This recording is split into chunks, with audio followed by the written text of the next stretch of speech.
Hi, I'm Indy, and I'm sitting here in the chair of wisdom for another exciting episode of Out of the Trenches, where I answer all of your questions about the First World War.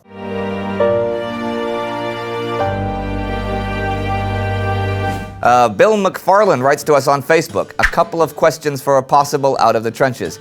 I'm curious what role the fledgling Boy Scouts and Girl Scouts, played in the Great War. Did founder Sir Baden-Powell, veteran of the Boer Wars, serve in the Great War? Powell retired from the Army in 1910, by which time he was, I think, in his 50s. You can look that up and check it out.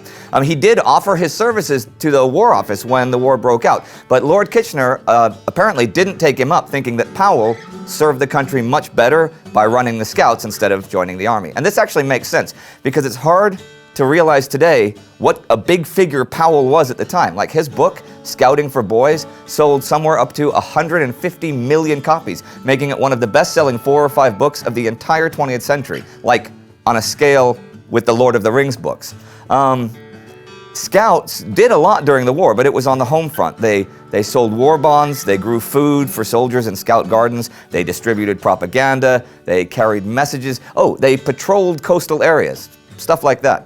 Actually, fun trivia, George Taylor was the only British Boy Scout to die in the war from enemy action. He was killed in a bombing raid on Scarborough.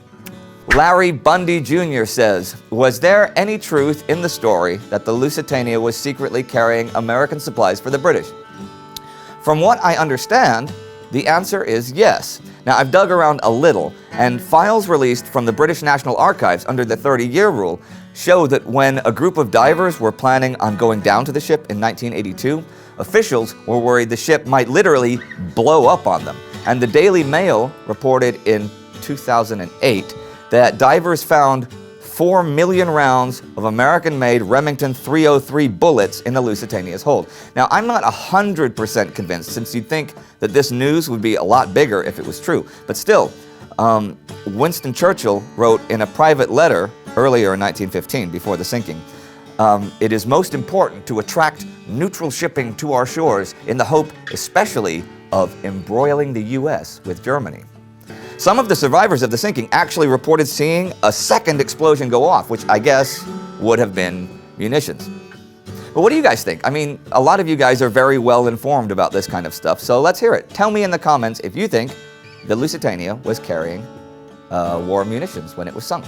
As I am well aware from the comment section of our channel, you have a lot more questions. So, if you head over to Reddit right now, more specifically to the history subreddit, you'll see that me and Flo are answering questions in the infamous Ask Me Anything, or AMA style. And you should come on over, it's loads of fun, and you can find the link in the doobie-doo. And click here to see our episode about the sinking of the Lusitania. Don't forget to subscribe. See you Thursdays.